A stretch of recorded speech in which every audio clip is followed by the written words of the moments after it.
Аллах Тааланын жалгыз өзүнө гана сыйынып, андан башка эч кимге ибадаттын бир дагы түрүн арнообого буйрулгандан кийин мусулман адам ширкке алып баруучу жолдордон кайдыгер болбош керек. Дайым сак болуп, Аллах Тааланы таанып билип, таухид илимин үйрөнүшүбүз керек. Аллахтын акысын бузуучу нерселерди дагы үйрөнүшүбүз зарыл. Эмнеге? Аллахка шерик кошпош үчүн. Мындай кечирилгис чоң күнөөдөн сак болуш үчүн сөзсүз Аллах Таалага таянып, андан жардам сурап дуа кылышыбыз керек, туугандар. Эгер биз Аллах Тааладан дуа кылып суранбасак, ал нерседен сактана албайбыз. Күндө мисалы Фатиха сүрөсүндө, күндө эмес ар намазда, ар рекетте керек болсо окуйбуз, Ияка набуду ва ияка настаин деп. Сага гана сыйынам, сенден гана жардам сурайм деп атабыз. Керек болсо эртемен турганда дагы айтып атабыз. О Аллахым, дуа кылганда мени көз ирмемчелик дагы өзүмдүн напсиме таяндыра көрбө деп. Аллах Тааламдын жардамы болбосо эч нерсени ишке ашыра албайбыз, туугандар.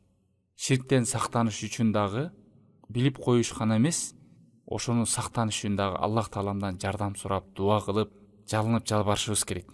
Мына пайгамбарлардын дагы ширктен сактанып дуа кылгандарын Аллах Таалам Куранда эскерген. Роббана важална муслимайни лак. О Роббибиз, бизди сага моюн сунган мусулмандардан кыла көр. Омин дурриятина умматан муслиматан лак. Жана менин урпактарыман дагы моюн сунган мусулмандардан кыла көр сага. Бакара сүрөсү 28 аят. Ибрахим сүрөсүнүн 35 аятында дейт. Важнубни ва банiyya an na'budal asnam. Мени жана менин урпактарымды буттарга сыйынып калуудан сактай көр деп. О Роббибиз деп ушул дуаларды Куранда Аллах Таала эскерип атат пайгамбарды, Ибрахим алейхиссалам дуасын. Пайгамбарлар суранып аткандан кийин, дуа кылып аткандан кийин ширктен сактанып, биз кайдан да, туугандар? Мына ушул кечирилгис күнөө болгон чоң күнөө, булга түшүп калган адам бейиш арам болот, тозок отунда түбөлүк калып калуучу, Алланын ырайымынан айдалуучу, Аллах сактасын, кылып келген амалдарын баарын жууп салуучу чоң коркунучтуу күнөө бар, бул ширк, туугандар. Аллахка шерик кошуу, Аллахка арналуучу ибадатты башка махлукатка арноо. Ушулдан сактануунун дуасы бар. Бул хадис ошол Адаб Муфратта келген, Муснад Ахмадта келген, Сохих Джами'де келген, бул сохих хадис. Пайгамбар саллаллаху алейхи ва саллям Абу Бакр радиаллаху анху айтып атат. Валлади нафси бияди. Менин жаным колунда болгон затка ант ичем деп. Мындайча Аллах Таала менен ант ичип атат. Ла ширку ахфа мин дабибин намли. Ширк дейт, жөрмөлөп жүргөн чимелден дагы кичинекей көзгө илинбеген нерсе деп атат. Элестетиңиздер, ширк көзгө илинбеген, чимелден дагы кичинекей нерсе дейт.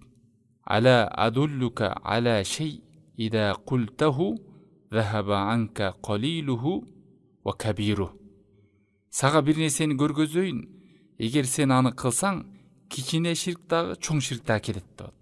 Же кетирет. Мына себептерин. Эмне деп атат пайгамбар саллаллаху алейхи ва саллям? Аллахумма инни ауду бика ан ушрика бик ва ана а'лам ва астагфирука лима ла а'лам. Мына ушул дуаны туугандар жаттап алыңыздар. Дайым айтып жүрүңүздөр. Бул ширктен сактануу дуасы. О Аллах, мени сага билип туруп шерик кылуудан сактай көр. Билбей кылгандарыма сенден кечирим сураймын деп.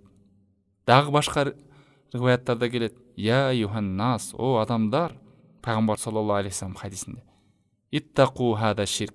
Бул ширктен сак болгула, корккула. Фа иннаху ахфа мин дабибин намл. Чындыгында ал жөрмөлөп жүргөн чимелден дагы жашыруун нерсе деп.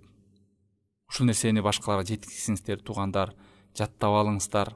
Бул ширк өтө кооптуу нерсе, кечирилгис күнөө, туугандар. Кийинки баяндарыбызда сөзсүз ушул ширктен жашырууну, чоң ширк, кичинекей ширк, кантип сактанабыз, ширктин түрлөрү, ошол боюнча дагы өтөбүз, туугандар.